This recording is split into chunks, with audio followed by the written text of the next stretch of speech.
সরকারি চাকরিতে কোটার যৌক্তিক সংস্কারের দাবিতে জুন মাসে শুরু হওয়া শিক্ষার্থীদের আন্দোলন ছিল শুধু ন্যায্যতার ভিত্তিতে সমতার আন্দোলন। কিন্তু পৃথিবীর আর সব স্বৈরাচারের মতো শিক্ষার্থীদের যৌক্তিক দাবি মেনে নিতে গড়িমসি করে সরকার। কেননা পৃথিবীর সব স্বৈরাচারী যে কোনো আন্দোলন দমন করতে চায় বল প্রয়োগের মাধ্যমে, যাতে ভয় এবং আতঙ্ক ছড়িয়ে দিয়ে নিজের ক্ষমতাকে সংহত করা যায়। 2008 সালে জাতীয় সংসদ নির্বাচনের মধ্যে দিয়ে ক্ষমতায় আসা আওয়ামী লীগ সরকার যেহেতু অভ্যন্তরীণভাবে তেমন কোনো রাজনৈতিক চ্যালেঞ্জের মুখে পড়েনি, যতটা পড়েছিল তা বিরোধী দলবিহীন নির্বাচনের পর অনেকটা কেটে গিয়েছিল। গত নির্বাচনের আগে পশ্চিমা দেশগুলো ক্রমাগত চাপ সৃষ্টি করলেও নির্বাচনের পর সে চাপও কমে গিয়েছিল। মোটামুটি সবাই নিশ্চিত ছিল আওয়ামী লীগ সরকার নির্বিঘ্নে আগামী 5 বছর কাটিয়ে দেবে।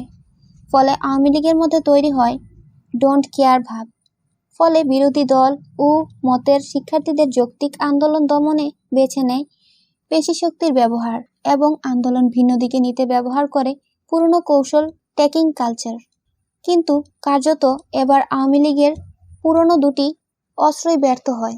মূলত পুলিশের গুলিতে নিহত রংপুরের বেগম রোকেয়া বিশ্ববিদ্যালয়ের ইংরেজি বিভাগের শিক্ষার্থী আবু সাইদের মৃত্যু এ আন্দোলনের ক্লাইম্যাক্স তৈরি করে, যে বুক পেতে অপরাজিতের মতো পুলিশের বুলেটের সামনে দাঁড়িয়েছিল। প্রতিটা আন্দোলনে আবু সাইদের মতো কিছু ঐতিহাসিক চরিত্র আন্দোলনকে আরও বেগবান করে। উদাহরণ হিসেবে আমরা আইয়ুব বিরোধী আন্দোলনে আসাদের মৃত্যু কিংবা এরশাদ বিরোধী আন্দোলনে নূর হোসেনের মৃত্যুর কথা বলতে পারি। আবু সাইদের মৃত্যুর পর রাতারাতি পাল্টে যায় আন্দোলনের দৃশ্যপট। মুহূর্তেই আন্দোলন রূপ নেয় স্বৈরাচার বিরোধী আন্দোলনে। ইতিহাসে স্বৈরাচার বিরোধী আন্দোলন নতুন কিছু নয়। 1917 সালে রাশিয়ার বলশেভিক বিপ্লব, 1789 সালের ফ্রান্সের ফরাসি বিপ্লব কিংবা 1979 সালের ইরানের ইসলামিক বিপ্লব ছিল পৃথিবীর ইতিহাসের সফলতম বিপ্লব, যার মাধ্যমে দীর্ঘদিনের একনায়কতান্ত্রিক স্বৈরশাসকের পতন হয়। এ পতনগুলো কালের সাক্ষী হয়ে স্বৈরাচারের নির্মম পতনের কথাগুলো স্মরণ করিয়ে দেয়। বাংলাদেশের মানুষও বিভিন্ন সময় স্বৈরাচারের বিরুদ্ধে লড়াই সংগ্রাম করেছে, যেমন 1969 সালে আইয়ুব বিরোধী আন্দোলন অথবা 90-এর দশকে এরশাদ বিরোধী আন্দোলন। কিন্তু এসব সফলতম আন্দোলনগুলোর মধ্যেও এ আন্দোলন ছিল অনেক ক্ষেত্রেই ব্যতিক্রম। প্রথমত, যে বিপ্লব বা গণ অভ্যুত্থানের কথাগুলো বললাম, সবগুলো ছিল কোনো না কোনো রাজনৈতিক দল বা ব্যক্তির নেতৃত্বে।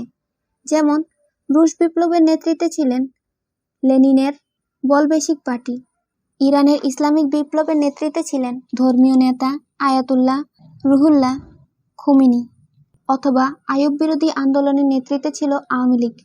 কিন্তু 2024 সালে ছাত্র জনতার জুলাই বিপ্লবের নেতৃত্বে ছিল একদল অরাজনৈতিক তরুণ শিক্ষার্থী।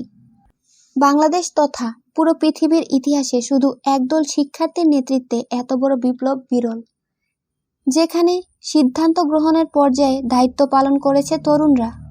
এখানে সত্যি অবাক করার মতো, আন্দোলনের শুরু থেকে শিক্ষার্থীরা কর্মসূচি দিচ্ছে এবং বিরোধী রাজনৈতিক দলগুলো বাধ্যগত শিশুর মতো সে কর্মসূচিতে সংহতি এবং কিছু ক্ষেত্রে অংশগ্রহণও করছে। এই বিপ্লব ইতিহাসে নতুন এক পথ তৈরি করলো, যেখানে রাজনৈতিক দলগুলো গৌণ ভূমিকা পালন করেছে। তাই এই বিপ্লবের পুরো কৃতিত্ব শিক্ষার্থী ও জনতার, যাদের উদ্দেশ্যও ছিল মহৎ। কেননা তারা শুধু রাজনৈতিক নেতৃত্বের পরিবর্তন চাননি, বরং তারা রাষ্ট্র সংস্কারের কথা বলছেন। অর্থাৎ রাষ্ট্রের প্রতিটি সেক্টরকে ঢেলে সাজাতে হবে, শুধু রাজনৈতিক পরিবর্তন নয়। এই তরুণরা বাংলাদেশের সামাজিক ও সাংস্কৃতিক পরিবর্তনের কথা বলছেন, যে পরিবর্তনের মধ্যে দিয়ে একটি অন্তর্ভুক্তিমূলক গণতান্ত্রিক রাষ্ট্র ব্যবস্থা প্রতিষ্ঠিত হবে।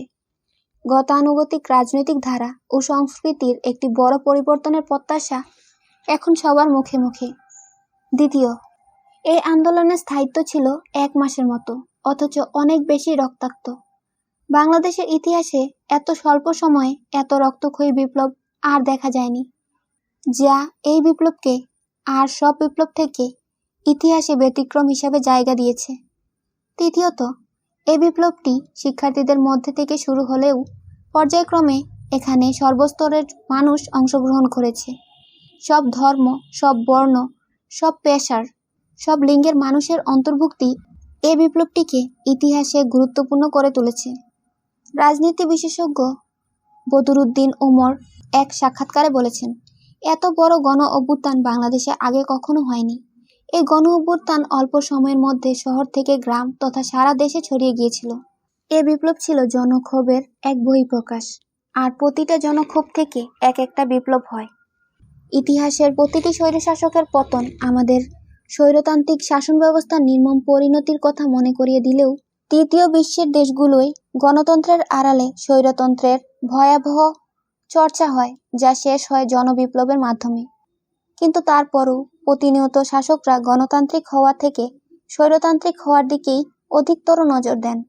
বৈজ্ঞানিক সমাজতন্ত্রের প্রবক্তা কার্ল মার্কস যথার্থ বলেছেন, এটাও ইতিহাসের শিক্ষা যে ইতিহাস থেকে কেউই শিক্ষা গ্রহণ করে না। দেখতে দেখতে 1টি বছর হয়ে গেল জুলাই বিপ্লবের। কিছুদিন পরেই 1 বছর পূর্তি হবে আমাদের সেই ঐতিহাসিক জুলাই বিপ্লবের। 1টি বছরে অনেক কিছু পরিবর্তন হয়েছে, অনেক কিছু সংস্কার হয়েছে, অনেক কিছু এখনো বাকি। আমাদের স্বপ্নের বাংলাদেশ তৈরি করা এখনো বাকি। আমাদের একজোট হয়ে কাজ করতে হবে আরো অনেকটা পথ। কিন্তু স্বৈরাচারের পতন আমাদের বিজয়ের প্রথম ধাপ, প্রথম সিঁড়ি। স্বৈরাচারের পতনের পর এক একটি ধাপ আমাদের অতিক্রম করতে হবে সাফল্যের শেষ চূড়ায় স্বর্ণ শিখরে আরোহণ করতে। আমাদের সবাইকে একসাথে কাজ করতে হবে দেশ গড়তে। আপনাদের সবাইকে স্বৈরাচার মুক্ত বাংলাদেশের 1 বছর পূর্তির শুভেচ্ছা জানাচ্ছি, এবং আমার ড্রয়িংটি আপনাদের কেমন লাগলো তা জানাবেন কমেন্টের মাধ্যমে। যদি ভিডিওটি ভালো লেগে থাকে তাহলে অবশ্যই ভিডিওতে লাইক করুন। সম্পূর্ণ ভিডিওটি দেখার জন্য ধন্যবাদ। দেখা হবে পরবর্তী ভিডিওতে।